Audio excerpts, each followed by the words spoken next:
پلا دی اپنے نبی کو. اب آئیے ایک نبی ان کے نماز جنازہ بھی پڑھا دیے, اپنے قمیص اتار کر کے دے دیا اور اسی سے اس کو کفنایا گیا. اور اب اس دنیا کے اندر وہ جسم اطہر جو نبی کریم صلی اللہ علیہ وسلم کا جسم اطہر ہے, اور اس جسم اطہر کے کپڑے قمیص تبرکن جو صحابہ کرام تھے, جو آپ وضو کرتے تھے تو آپ کے پانی لینے کے لیے چھین چھپٹ کرتے تھے, آپس میں لڑ پڑتے تھے, اتنا تبرک ہوا کرتا تھا. اور بدرجہ اولا آپ کے قمیص اتار کر کے دے دیے گئے, اس لیے تبرک حاصل کرنے کے لیے کہ شاید آپ کے اس قمیص کے بدولت مغفرت ہو جائے. اس خیال سے بیٹا نے باپ کے لیے درخواست کی تھی, لیکن پھر بھی مغفرت کی کوئی گنجائش ہی نہیں. اس کے اوپر بھی آپ نے نماز جنازہ بھی پڑھائی اور پھر یہ بھی کہا کہ ان کے لیے تو استغفار کر, اور یہ ایک مرتبہ نہیں 70 مرتبہ کر, تو بھی تمہاری دعا قبول نہیں ہوگی. اور یہ 70 مرتبہ جو آپ کو میں بتا دوں صرف سمجھانے کے لیے اللہ تعالیٰ نے کہا. 70 مرتبہ سے زیادہ بھی ہو سکتا ہے, یعنی 70 مرتبہ سے زیادہ بھی آپ استغفار کرے تو بھی دعا قبول نہیں ہوگی, کیونکہ اللہ اور ان کے رسول کے اوپر ایمان ہی نہیں رکھا ہے اور ان کے ساتھ شرک کیا ہے, لہذا ان کی دعا قبول ہو ہی نہیں سکتی. اب آئیے ہم اور آپ زندگی بھر کبھی ہم قبلہ کی طرف منہ نہیں کرتے, مسجد کا رخ نہیں کرتے, کبھی قرآن کا رخ نہیں کرتے, کبھی قرآن کو کھول کر کے نہیں دیکھتے, کبھی درس حدیث میں نہیں بیٹھتے, اور دیگر جو چیزیں دینی چیزیں ہیں ان کی طرف ہم کبھی لوٹ کر کے نہیں آتے. اور پھر جب ہماری میت اٹھائی جاتی ہے تو ہماری میت کی بخشش کے لیے پھر پیر ولی اور بزرگ کا وسیلہ لیا جاتا ہے کہ ان کی مغفرت کر دی جائے. جس پیر ولی اور بزرگ کے وسیلہ لیا جاتا ہے, ان کا توسط لیا جاتا ہے, اسی کا ہی ٹھکانہ نہیں کہ ان کو کون سا ٹھکانہ ملے گا, جنت ملے گی یا جہنم ملے گی.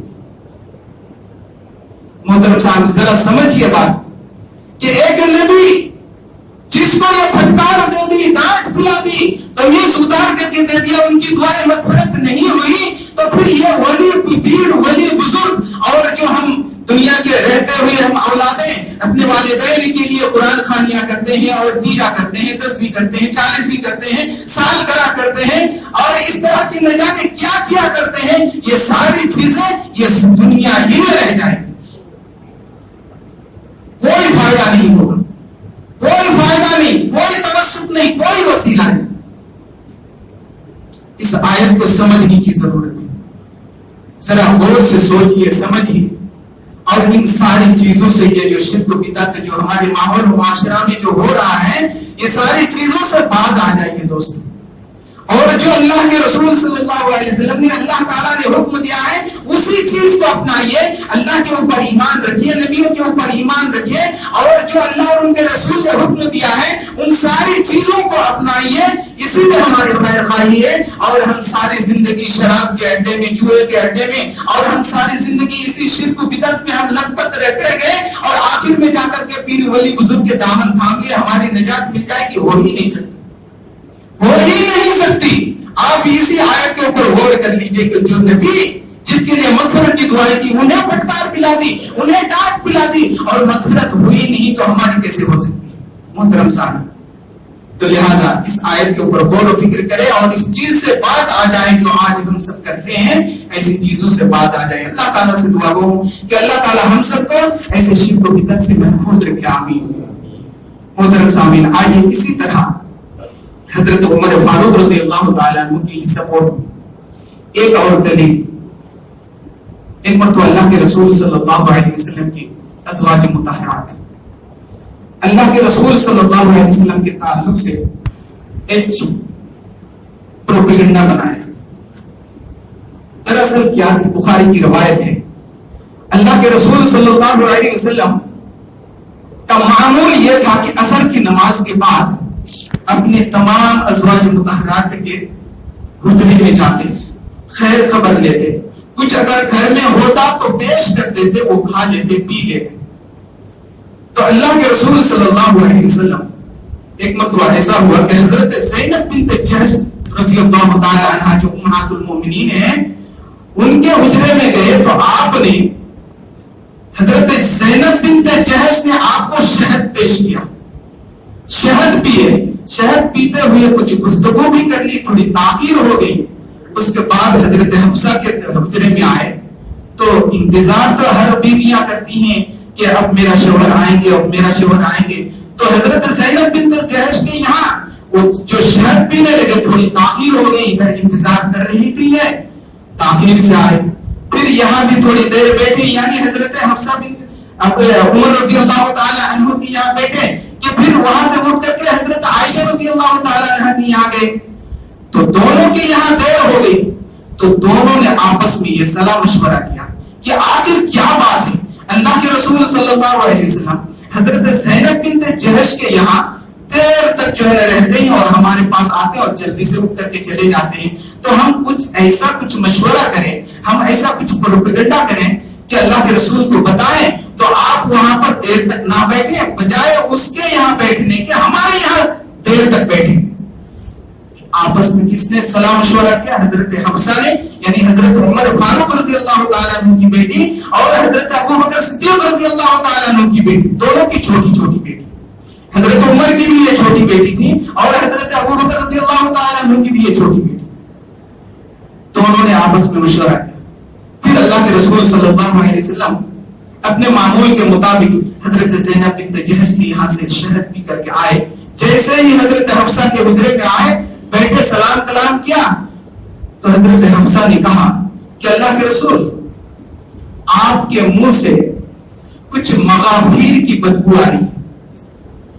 مغافیر کچھ پھول ایسے جو ہے, یعنی جنگلی پھول کا ایک نام ہے, اس میں سے کچھ بدبو ٹائپ کی ایک بو آتی ہے, اسی کا نام لیا کہ اس ٹائپ کا جو ہے آپ کے منہ سے بدبو آ رہی ہے. تو اللہ کے رسول صلی اللہ علیہ وسلم نے کہا کہ میں تو ایسی چیز تو میرے پاس نہیں ہے, کیونکہ میں اپنی زینب بنت جحش کے حجرے سے میں ابھی شہد پی کر کے آیا ہوں اور میں تو ایسی چیز نہ بدن میں لگایا اور نہ پیا ہوں, ایسی بات تو ہو ہی نہیں سکتی. تو اللہ کے رسول صلی اللہ علیہ وسلم نے ان لوگوں کا منشا سمجھ گئے. پھر وہاں سے اٹھ کر کے حضرت عائشہ کے حجرے میں گئے تو انہوں نے بھی ایسی ہی بات کی کہ اللہ کے رسول آپ کے منہ سے کچھ مغافیر کی بدبو آ رہی ہے. اللہ کے رسول صلی اللہ علیہ وسلم دونوں کی باتوں کو سن کر کے کہا کہ میں اس چیز کو اپنے اوپر حرام کر لیتا ہوں, یعنی شہد کو اپنے اوپر حرام کر لیتا ہوں. ایک حدیث اور ایک حدیث, دو واقعہ اس تعلق سے. اور سورہ تحریم کی یہ پہلی آیت سے لے کر کے آیت نمبر 1 سے لے کر کے آیت نمبر 5 تک اس کی تفصیل ہے. یہ بھی بخاری کی روایت ہے. اللہ کے رسول صلی اللہ علیہ وسلم حضرت زینب بنت جحش رضی اللہ تعالی عنہ کے حجرے میں تھے کہ زینب بنت جحش اس وقت آپ صلی اللہ علیہ وسلم کے پاس موجود نہیں تھی. آپ ہی کی ایک لونڈی جو ماریا قبطیہ کے نام سے جانا جاتا ہے, وہ ماریا قبطیہ آپ صلی اللہ علیہ وسلم کے ڈھونڈتے ہوئے حضرت حفصہ کے یہاں جو ہے حضرت زینب کے یہاں جو چلی تو دیکھا اللہ کے رسول صلی اللہ علیہ وسلم یہاں پر موجود ہیں لیکن زینب نہیں. تو اللہ کے رسول صلی اللہ علیہ وسلم کے ساتھ بیٹھ گئی اور کچھ گفتگو کرنے لگے.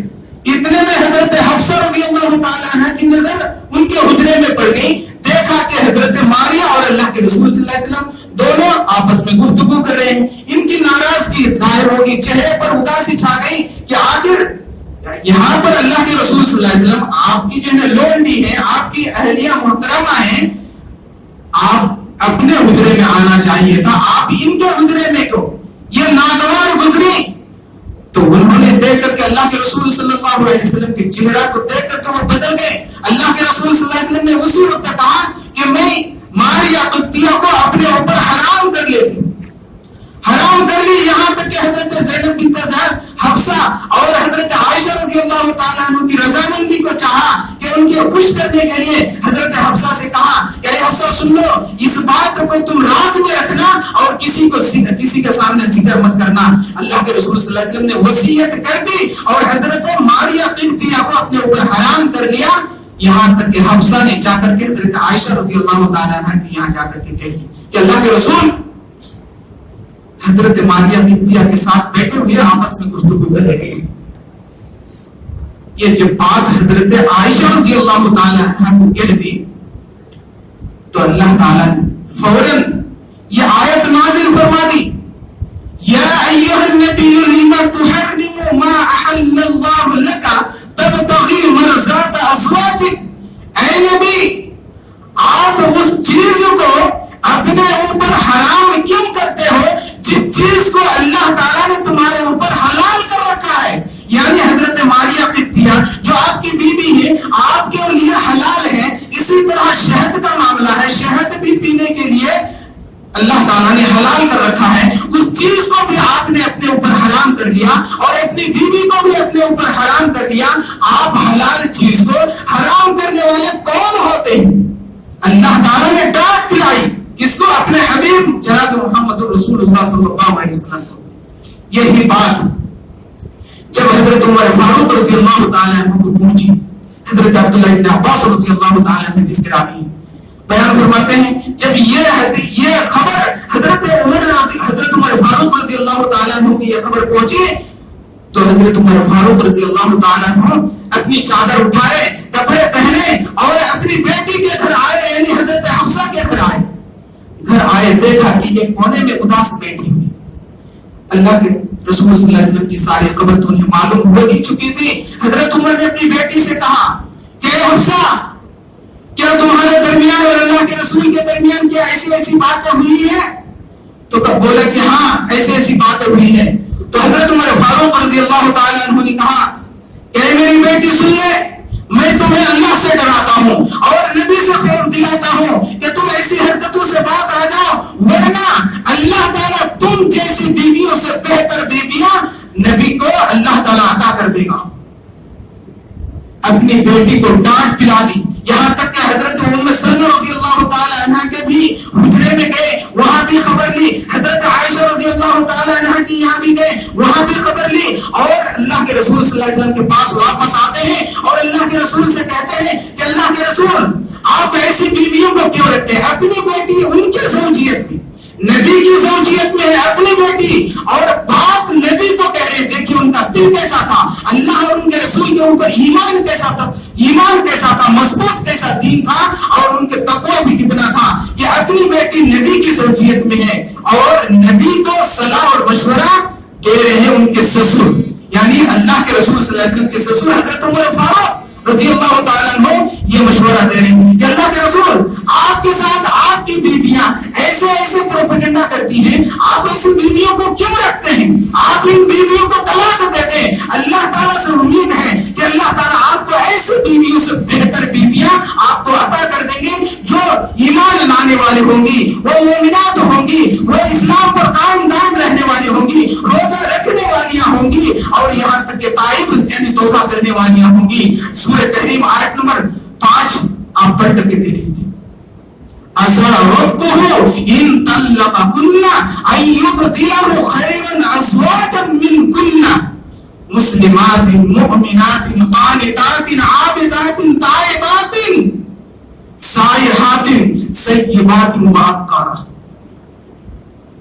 جیسے حضرت عمر فاروق رضی اللہ تعالی عنہ نے یہ مشورہ اللہ کے رسول صلی اللہ علیہ وسلم کو دیا, اللہ تعالیٰ نے لوح محفوظ سے یہ آیت نازل فرما دی اللہ کے رسول کے اوپر اور کہہ دیا, اور یہ اعلان کر دیا نبی کے ذریعے سے, یہ کہہ دیا اے میری بیوی اور رہتی دنیا تک تمام مومنین کی بیویوں سن لو کہ اگر تم ایسے حرکت اپنے شوہر کے ساتھ کرو گے تو سن لو عسى ربه إن طلقكن أن يبدله, کہ مجھے امید ہے اس کے پروردگار سے کہ تم سے بہتر بیویاں انہیں ان کا رب عطا کر دیں, جو مسلمات جو اسلام لانے والیاں ہوں گی, مومنات مومن ہوں گی, مومنہ ہوں گی, قانتات اور اللہ کے سامنے سر جھکانے والیاں ہوں گی, عابدات عبادت کرنے والیاں ہوں گی, اور تائبات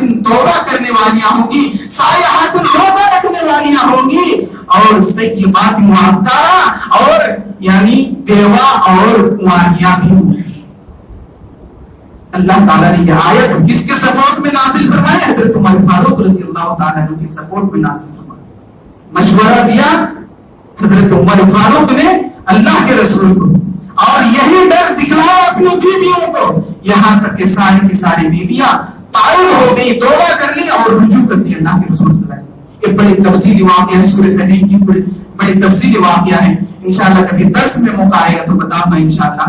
بہرحال میں اس بات کو یہی روکتا ہوں, اور پھر حضرت عمر فاروق رضی اللہ تعالیٰ عنہ کی مناقب کے تعلق سے ایک حدیث آئیے سن لیتا ہوں. حضرت سعد بن ابی وقاص رضی اللہ تعالیٰ عنہ حدیث کے راوی بیان فرماتے ہیں. اس حدیث کو بھی امام بخاری رحمۃ اللہ علیہ نے اپنی صحیح بخاری کے اندر نقل کیا ہے. بیان فرماتے ہیں کہ اللہ کے رسول صلی اللہ علیہ وسلم ایک مرتبہ کسی غزوہ سے واپس آئے تو ایک حبشی لونڈی اللہ کے رسول صلی اللہ علیہ وسلم کے پاس آئی اور انہوں نے کہا کہ اللہ کے رسول, میں نے یہ نظر مانی تھی کہ اللہ کے رسول اگر غزوہ سے بعافیت صحیح سلامت واپس آئیں گے تو میں اللہ کے رسول صلی اللہ علیہ وسلم کے سامنے تف بجاؤں گی. تف اسے کہا جاتا ہے جس طرح یہ بینڈ باجا آپ دیکھ رہے ہیں تو دونوں طرف سے بینڈ بالکل وہ پیک ہوتا ہے, لیکن وہ تف ویسا نہیں ہوتا ہے, چھوٹا سا ہوتا ہے, ایک طرف ہی پیک ہوتا ہے, دوسرا طرف کھلے رہتا ہے, تو وہ کھلا ہوا اسے تف کہا جاتا ہے. تو ایسے اس میں آواز کم ہوتی ہے تو تف بجاؤں گی. تو اللہ کے رسول صلی اللہ علیہ وسلم نے کہا کہ اگر تو نے ایسی ہی نظر مانی ہے تو تو تف بجا لے. تو وہ حبشی لونڈی اللہ کے رسول صلی اللہ علیہ وسلم سامنے تف بجانے لگی. اتنے میں حضرت ابو بکر صدیق رضی اللہ تعالیٰ عنہ آتے ہیں اور اجازت چاہتے ہیں. اللہ کے رسول نے انہیں اجازت دی, اندر آئے, وہ تف بجاتے رہے, یہاں تک کہ پھر حضرت علی رضی اللہ تعالیٰ عنہ آئے اور اجازت مانگی, اندر آنے کی اجازت دے دی گئی اور وہ تف بجاتی رہی, یہاں تک کہ پھر حضرت عثمان غنی رضی اللہ تعالیٰ عنہ آئے اور اندر آنے کی اجازت چاہی, اجازت دے دی گئی اور وہ تف بجاتی رہی. اس کے بعد حضرت عمر فاروق رضی اللہ تعالیٰ عنہ آئے. جیسے ہی ان کا آنا تھا, اجازت مانگی, اجازت دے دی گئی. ان کی آواز جیسے ہی وہ حبشی لونڈی ان کے کان میں ان کی آواز پڑی, ویسے ہی تف کو اپنے پیچھے طرف رکھ لی اور بیٹھ گئی. حضرت عمر فاروق رضی اللہ تعالیٰ عنہ جیسے ہی اندر آئے, اللہ کے رسول صلی اللہ علیہ وسلم مسکراتے ہوئے حضرت عمر رضی اللہ تعالیٰ عنہ کے چہرے کی طرف دیکھا. اللہ کے رسول صلی اللہ علیہ وسلم کی مسکراہٹ حضرت عمر فاروق رضی اللہ تعالیٰ عنہ نے بھی محسوس کیا. تو اللہ کے رسول صلی اللہ علیہ وسلم کی اس مسکراہٹ پر حضرت عمر فاروق رضی اللہ تعالیٰ عنہ نے کہا, اضحک اللہ سنت ابدا, اللہ کے رسول, اللہ تعالیٰ آپ کو ہمیشہ خوش رکھے اور ہمیشہ آپ کو ہنساتے ہی رہے. پھر اللہ کے رسول صلی اللہ علیہ وسلم نے کہا کہ عمر, یہ لونڈی, یہ حبشی لونڈی نظر مانی تھی کہ اللہ کے رسول اگر جنگ سے بعافیت واپس آئیں گے تو میں آپ کے سامنے تف بجاؤں گی. تو انہوں نے اپنی نظر پوری کرنے کے لیے وہ میرے سامنے آئی اور بات کا ذکر کیا, میں نے اجازت دے دی, وہ تف بجاتی رہی, یہاں تک کہ حضرت ابو بکر آئے اور اندر آنے کی اجازت مانگی, میں نے اجازت دے دی, وہ تف بجاتی رہی. اسی طرح حضرت علی آئے, وہ اندر آئے اور وہ تف بجاتی رہی. اسی طرح پھر حضرت عثمان غنی رضی اللہ تعالیٰ عنہ آئے, وہ اندر آنے کی اجازت چاہی, میں نے اجازت دے دی اور وہ تف بجاتی رہی, یہاں تک کہ تم جب آئے, جیسے ہی اندر داخل ہوئے کہ اس نے اپنے تف کو اپنے سرین کے بل نیچے رکھ دی اور بیٹھ گئی. یہی حرکت دے کر کے مجھے مسکراہٹ آئی, مجھے ہنسی آئی. اے عمر, تم ایک ایسے انسان ہو کہ تمہیں دیکھ کر شیطان بھی ڈرتا ہے, بلکہ تم جس راستے سے چلتے ہو اس راستے سے شیطان بھی بھاگ جاتا ہے. یہ ہیبت تھی ان کی, یہ دہشت, یہ خوف تھا ان کا کہ انہیں دیکھ کر کے شیطان بھی بھاگ جاتا ہے, اور جس کی تصدیق کرنے کے لیے نبی کریم صلی اللہ علیہ وسلم نے اپنی زبان مبارک سے یہ الفاظ استعمال کیے. تو یہ ہے مقام ان کا. حضرت حضرت عبداللہ ابن مسعود رضی اللہ تعالیٰ عنہ بیان فرماتے ہیں کہ ما زلنا عزتا منذ اسلم، کہ اللہ کے نبی صلی اللہ علیہ وسلم نے حضرت عمر فاروق رضی اللہ تعالیٰ عنہ کو دین کی عزت، دین کے مقام کو بڑھانے کے لیے چنا تھا، اور حضرت ابو بکر صدیق رضی اللہ تعالیٰ عنہ نے اپنے بعد خلافت کے لیے حضرت عمر رضی اللہ تعالیٰ عنہ کو چنا. ما زلنا عزتا منذ اسلم عمر. اور یہ حدیث پچھلے خطبہ جمعہ میں بھی یہ بتا دی گئی کہ لقد کان فیما قبلکم من الامم ناس محدثون، کہ تم سے پہلے لوگوں میں بھی لوگوں کے اندر محدث ہوا کرتا تھا، اور اگر میری امت میں فإن یک امتی احد فإنه عمر، اور اگر میری امت میں کوئی محدث ہے تو وہ حضرت عمر فاروق رضی اللہ تعالیٰ عنہ. یہ ہے مقام حضرت عمر فاروق رضی اللہ تعالیٰ عنہ. محترم سامعین، حضرت عمر فاروق رضی اللہ تعالیٰ عنہ کے بارے میں اگر سال بھر بھی اگر خطبہ جمعہ میں درس میں اگر بیان کیا جائے ختم نہیں ہو سکتا، کیونکہ تقریباً ان کی خلافت کا یعنی 10.5 سال، تقریباً یعنی 10 سال 4 مہینے تک ان کی خلافت رہی. اگر یہ ان کے کارنامے کو اگر شمار کیا جائے، بیان کیا جائے، سال لگ جائیں گے.